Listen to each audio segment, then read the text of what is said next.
Welcome to the Astro Witch podcast. This week we're going to be talking about the transits of the upcoming week of May 15th. We're also going to be talking about some of the transits that are coming in: Jupiter in Taurus, Mars in Leo, and towards the end I'm also going to talk about queer astrology. I'm talking about it on here because when I talked about it on TikTok, my live was banned. So I thought maybe this was a better space to talk about things where people hopefully won't ban me and report me for no good reason. Let's dive on in. Let's start with the transits. Starting with Jupiter in Taurus, I think this is a long time awaited one. Personally, Jupiter in Taurus is going to be fun. Like, it's not like we have Jupiter in Pisces. It's not like we have Jupiter in Sag. Those would be arguably better, arguably more fun. But any change of pace with Jupiter is a fun one, is a good one. So Jupiter is no longer present with Chiron. I think this may be missed by Chiron because having Jupiter's optimism there, having Jupiter's presence there, having Jupiter to lift up Chiron is always beneficial. I think a lot of people were being weird about Jupiter and Chiron, and they were like, oh, Jupiter as the planet of expansion is just going to expand upon Chiron and make everything bad. And that was not the case and is not the case. Any benefic with a difficult placement like Chiron is helpful. It's a friend supporting that planet. So I do think Jupiter is going to miss Chiron a little bit. Our healing may be a smidge harder in whatever area Chiron is going through. I also don't think Chiron will be missed by Jupiter, though. I think Jupiter gets to shift away from focusing on healing and a little bit, I think Jupiter is excited to be out of Aries as much as it might have loved being in Aries.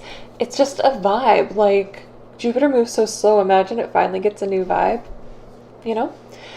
So Jupiter gets to focus on Taurus matters now, which, while it's not a matter Jupiter rules, like Jupiter doesn't rule Taurus by any means, it's still a fun vibe.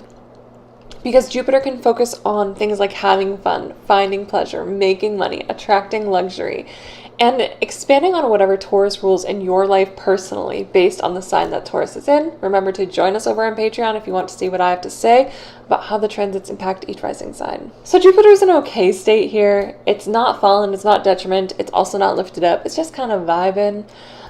There isn't anything to write home about as far as like, oh my god, it's not in domicile, but it's not pushed down. So kind of an average state. But at the same time, this can be a really amazing time for fixed rising signs, especially Taurus rising, or if you're a Taurus Jupiter return, baby. I do think luck and abundance, one thing is, with Jupiter and Aries, the luck and the growth and abundance in your life was all about starting new things, was all about get a new job, start a new project, do a new investment, that kind of thing. It was a little chaotic. Now that Jupiter is moving into Taurus, there's going to be more stability behind it all.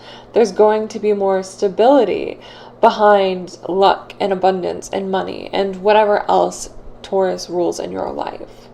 So there is a big capacity for more stability. And Aries is rocky. It's like bringing luck in random bursts, and it's still good. It's like, oh my god, I still have a lot of luck coming in, and perhaps even more luck, right? Because Aries is it's a fast shooter. It's like, do you want to run a race or run a marathon? When it's in Aries, it's running a race. When it's in Taurus, it's running a marathon. And so that's how the energy of luck is kind of shifting, where it's a little more stable now. It's more about our long-term goals. It's more about what do we want to stay dedicated to in order to bring abundance in. For people with heavy Taurus placements, this will be very comfortable, or heavy fixed sign placements in general. If you happen to have Aries placements, this might be a little sad, but just think of it as it's moving in a new direction. So your luck, your abundance, what have you, can easily become more stable and firm and grounded in this time. This is a long transit. For the rest of 2023 and beyond, we're going to be having Jupiter in Taurus. We will be having a Jupiter retrograde later, but for now, ride the ride. We have a straightforward Jupiter. And remember, Jupiter retrogrades are not terrible. It's not like a Mercury retrograde or even like a Mars retrograde where we have a malefic or a neutral planet going retrograde. No, we have a benefic planet retrograde, which simply means a delay in the luck. Not bad luck, just a delay in the luck. So that will be happening later this year. It will be happening for quite a while because of how slow Mercury moves. But for now, I want you to ride the ride and enjoy this new luck that Jupiter is bringing into your life. This week, we have it present with the Sun and Mercury, and it's always great to have Jupiter and the Sun together. They are sect mates. The Sun is Jupiter's sect leader, as a matter of fact, like it's king, so to speak. So these two come together to create a lot of fun, because Jupiter is like luck, expansion, money. The Sun is the height of fortune. So especially for those of you fixed rising signs out there, you may be seeing really positive growth in an area of your life that's really active and important. For example, for Tauruses, it's going to be around you. For Leos, it's going to be around career. For Scorpios, it's going to be around relationships. It's positive growth. And it's something that maybe you've been waiting a long time for, or that will take a little while to come to fruition, but it's going to create more stability, abundance, money, all those good things. Now, the Sun will be moving on, but that juicy Sun and Jupiter energy, we get to experience it this week. And we had this juicy Sun and Jupiter in Aries energy last month, which was amazing. I missed that. It was such a great time in my life as someone with very prominent Aries energy. But it's going to be like that, but different. Because it's almost like it's a revamp, but it's in Taurus this time. So it's more stable. And it's luck that's going to remain and become more consistent in the long run. And it's perhaps even expanding upon whatever luck you might or might not have had during the Aries Jupiter and Sun conjunct, and now it's in Taurus, and it's like it's solidifying, it's continuing on with that chapter. So that break we've all been waiting for with all this chaos, I feel like it's coming this week. We also have Mercury retrograde ending this week. I don't have a whole long spiel about that, but it should absolutely be noted that Mercury retrograde is ending. We have a new Jupiter transit that will bring in a new phase and cycle of our life and luck for the next while, at least for 2023. I didn't write the exact dates down. And we have a new Mars transit. So things are certainly moving. If you've been feeling this weird, annoying, stuck, stagnant energy and you're like, I just need to change, I don't care if it's good or bad, the good news is that change is here. The better news is it's going to be a good change. Right now, Jupiter is present with Uranus, but not close enough that Uranus is going to be creating too much chaos and conflict there. It could create a little bit, but I really feel like in this Taurus energy, there's such a grand sense of stability, and they're still 19 degrees apart. Jupiter moves really slow. It's not going to be moving closer by the end of the week. I wouldn't really worry about that until we have them within 3 to 5 degrees. For now, be aware that Uranus is present with Jupiter. Don't be concerned that Uranus is present with Jupiter. We also have Jupiter sextile with Saturn and Neptune. These are both slow-moving planets as well, so this sextile will continue. But a sextile is a positive way of connecting, meaning that these planets will actually be working with and supporting Jupiter. In fact, Jupiter and Saturn are sect mates. So believe it or not, this is Saturn saying yes. Saturn is a planet that says yes or no. It restricts or gives gifts to those who are ready for said gifts. And with this particular placement, Saturn is looking at Jupiter and it's saying yes. It's saying yes to your dreams, yes to your abundance, yes to your luck. It's saying like, I hear your dreams. I see what you're trying to create. I'm in the house of Pisces now. I understand dreams. And in fact, those two are even connected because Jupiter rules Pisces. So you can see that sense of connection there. So Saturn is saying like, I'm in your house. I understand your perspective. I understand what you're trying to create. I know what it is that you want. How are we going to make this happen? Saturn is coming in with the dedication and saying, what work are we going to do to make this happen? So it can be a very productive, definitely week, and perhaps even rest of the year for this reason, because Jupiter and Saturn are now working together as a team.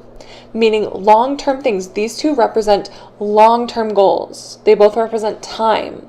They represent moving a little bit slower in order to make bigger things. So these two long-term planets are now on the same team, witnessing each other, working together and creating something. And Saturn is more agreeable because of this. So all of those times where you've had a dream and you felt like something in the stars was saying no, I believe during this transit that something may start saying yes, and the things that seemed impossible or beyond your wildest dreams suddenly become more possible. But not without work, because Saturn will still expect you to plan, figure out what the boundaries are, knock them down, and build yourself up into the heaven that you're trying to create, whatever that may be for you.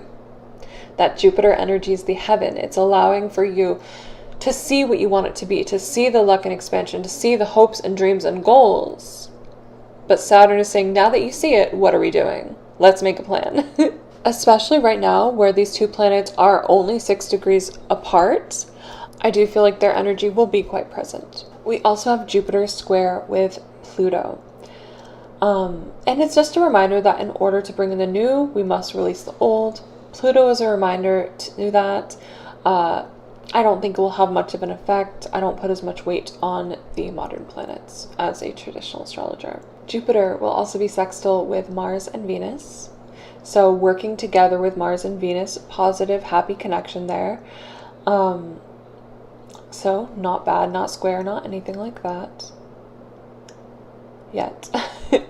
So it's getting support from the benefic Venus. Two benefics working together is always helpful, and even getting some surprising support from Mars until May 20th, which is very, very soon, coming right up, in which Mars moves. And then Jupiter and Mars will be squaring. They're squaring up with each other. They're fighting. They're not getting along suddenly. There's tension building there, and that tension can create action. It can create necessary action. It can create hard action, but it is tension nonetheless. Now, Mars is moving into a better place for it, so Mars will be a little less grumpy during this move, and that will actually be positive in some ways, but be aware that there may be some tension during that Mars. And then it's going to move. Then it's going to move one sign over, be trine with Jupiter, and it's going to mellow out and even create some positive action. But right now, Mars will go from supporting and saying, yeah, do whatever you want, I got you, into pushing and saying, yeah, no, you need to do this now. It's like when your friend goes from love to tough love. And I don't necessarily think it's going to be bad, and Mars is going to move quicker than Jupiter, so it won't last too long. But by the end of the week, you may feel a little urgency around those big long-term goals of yours. I don't think that is a sign to rush. I don't think that's a sign that you're going at the wrong pace. I think just being aware of it is helpful. And that's the perfect segue into speaking on Mars. Mars in Leo, which is the transit that will be coming up on May 20th, so at the end of the week. Mars in Leo is definitely leading Mars into more action based on what is best for the common good. And based on what's best for your overall world, the big picture of what you're creating. Leo is the king, concerned not only with itself, but also with a group of people. And so the actions that you take, you'll really be considering everything and everyone else. And maybe that's why there's a bit of tension around those big dreams, because it's not just how does this impact me, it's how does this impact my world, my community, my spouse, my partner, my children, my siblings, my parents, and so on and so forth. So it's taking action towards the things that make you shine, but you may feel tension and pressure around doing so. And you may feel like you have to push yourself into experiences in which you're in the limelight and you're really getting a lot of tension and attention. And maybe you're not always ready for that. But I think it's going to be better. It's certainly a change in energy, because with Mars in Cancer, you may have felt low energy. You may have felt not backed up, not supported, not knowing what to do.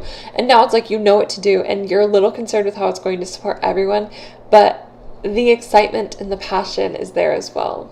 I really think we're coming into a time that's great for creating new art and starting new artistic projects for you artists out there, which I've been saying for the past couple of weeks because of other transits, and then this transit will really only support you and your passions, and it's even supporting you and supporting the passions of others around you. I think this week is about realizing how improving towards yourself helps improve the world around you.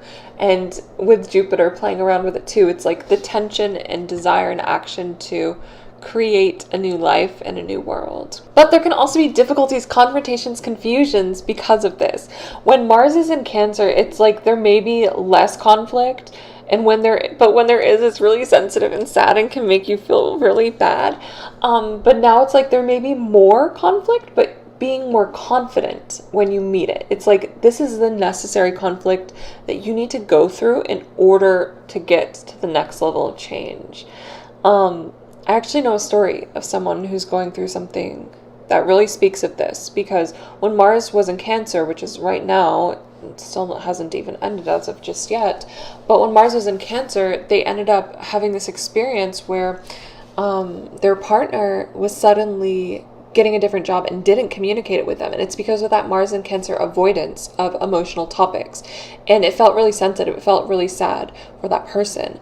But then when that person, like, thinking of just me thinking as an astrologer of how someone might deal with that differently with Mars in Leo, it's like really rising up to that and seeing the bright side of that and seeing how it's going to be good for everyone involved and seeing how it's good for the partner and feeling a little bit more excitement, but also confronting it and recognizing like the anger and the frustration and how communication needs to improve and seeing what positive changes need to be made in order for that to be a happy partnership and a happy situation. So it's like, yes, there's difficulties, confrontation, but it's less confusing and it's less sensitive and it's more brave and strong and confident. And it's like, is a change in communication necessary? Is a change in leadership necessary? How do we go through hardship in a way that is more constructive and helps everyone at the end? Because any hardship that we go through is meant to be constructive, is meant to uplift and support people onto the other side. Conflict is not just for the sake of conflict. And when Mars is in Cancer, it can feel that way. It can feel like, oh, this conflict hurts, so that means it's bad. But Mars in Leo is like, conflict is necessary in order to grow, in order to lift ourselves up, in order to move. So Mars is leaving that falling sign, but it's also leaving Venus, and it can't be seen by Venus anymore. It's not getting that Venus support, but it's also not being pushed down by Cancer, so it doesn't need as much support. It's kind of on its own. It's in its independent arc. It may miss Venus, I will admit. But I think Mars is going to be happy. It's square with Jupiter, so there's tension. There's tension around taking action towards luck, but I don't think it's bad. Squaring up with the benefics is not bad. It's bad for Jupiter, not bad for Mars. Actually helpful for Mars, but still kind of tension, confusion. Mars may want us to do a different thing than Jupiter wants us to do. And learning to avoid self-sabotage is a part of the Mars lessons that are coming through. So taking a moment, taking a breath and asking, am I doing this from a place of impatience, feeling like I need to? Am I doing this from a place of being a martyr? Or am I doing this from a place of trying to grow for myself and others? It can be hard to differentiate the two sometimes. Mars is also opposing Pluto, so maybe some energies of death, rebirth, rejuvenating hard areas of life, or something coming back to life that you thought was dead and ultimately supports you and the community around you. Mars is currently not seen by Saturn or Neptune. This is good. These are two malefics that aren't playing together, and there are no illusions about the hard work that must be taken. I feel like that's one really interesting thing about all of the transits this week and for this next little period coming up is that everyone is going to really be able to see exactly what needs to be done, exactly how to do it. And we've come out of a time of naivety and thinking everything's going to be easy and everything's going to be perfect, and have instead recognized sometimes things are fucking hard. It will be squaring up with Sun, Mercury, Uranus for this week. Sun and Mercury will be moving pretty quickly as early as next week, but still Uranus can create some instability with this Mars transit. So make sure you're making the right move, and don't be surprised if the other moves from other people catch you off guard a little bit. That's kind of what I have to say for the transits of this week. I think it's overall a really lovely time. It's like the energy is rejuvenated and refreshed, and I think we can start taking action towards our big picture dreams. And maybe we won't see it coming together overnight because Jupiter is in a slow moving sign now, but we will see it coming together in the long run. Now, let's talk about queer astrology. Because yes, in ancient astrology, there were placements that indicated queerness, and I still use those same placements in modern day, even if I don't love the way that ancient astrologers, due to homophobia, wrote about it. To me, that's just reclaiming those placements. And it's the same way as we're like talking about how malefics aren't bad, they just represent something that's different. Or can show up with hardships. So there's a lot to talk about it, because the first things first, the malefics tend to relate to queerness. And malefics and benefics, one of the differences between them is that the benefics create life and the malefics do not. And so when we do look at queer relationships, this is not always the case, right? This is one of those times where it's like, this is how it was viewed in ancient times. And I think there's more nuance to it in modern day. But generally speaking, PV relationships create baby. And those without that do not. However, there are queer people in PV relationships for various reasons, because of the existence of trans people or because of the existence of bi people. So I know that's not always the case. I'm just speaking on traditional astrology here. So the malefic, specifically Saturn, would indicate queerness. I'm explaining the reasoning behind the ancient tradition. I'm not saying that queer relationships are bad. I'm a queer person, by the way. But it's like, I like to reclaim it, just like I like to reclaim the word queer itself. So it is what it is. So as a queer person myself, I do reclaim these. I don't see them as a bad thing, and I even reclaim and reframe them. So it must also be considered that the malefics rule things that are dangerous. And being queer is dangerous even in modern day. We can look at the laws, we can look at hate crimes, and so many different things to see how there's danger. And I believe that's another reason that the malefics, especially Saturn, tend to indicate queerness. The malefics indicate dangerous things. Being queer itself is not dangerous, but it's because of the way society views and treats people that the malefics are seen as indicating queerness. And I think owning that is fun. And I think there are other things that can indicate queerness that's fun too. Like, I see Moon and Venus connection as sapphic energy, and I can see Jupiter as very masculine queerness, like men loving men. So I think we can see the benefics relating to queerness as well. But I also think it's really interesting to look at traditional astrology and how they viewed queerness and how we can still apply it to modern day. The other thing is Saturn indicates being in exile from a community, which is still to this day a very real experience that a lot of queer people, including myself, have experienced. It's one of the dangers of being queer that we face in this society. Our society still has a long way to go. And so as of right now, I do still think the planet Saturn is one that relates to queerness, especially Aquarius, because Aquarius is all about being yourself, flowing in your own way, and being very forward-thinking, innovative, and futuristic due to being ruled by Saturn, which represents time. So that's why I see Aquarius specifically, but also Saturn in general, as queerness. I do see Leo as queerness as well. It's ruled by the sun, which is bright, vibrant, does whatever it wants. And it's also opposing Saturn. And the sun in medieval astrology was considered to be a benefic. So once again, a reminder that it's not always the malefics. So Leo and Aquarius are two of the queerest signs in my practice, in my perspective. But Saturn in general. So having Saturn connected to the 7th house or 5th house can be indicative of queerness.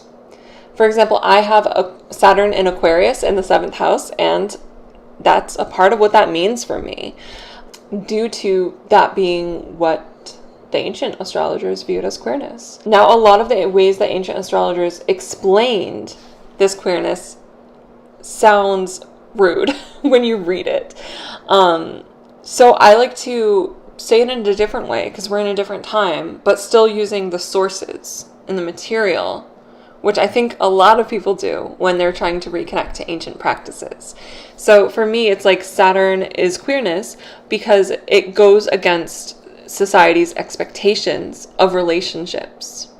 And it's the same with Aquarius. Aquarius is fixed. It knows what it is, and it's going to be it and exist. And Saturn is not all bad. Like, Saturn actually represents spirituality, which a lot of people don't talk about. Like, it can represent priesthood.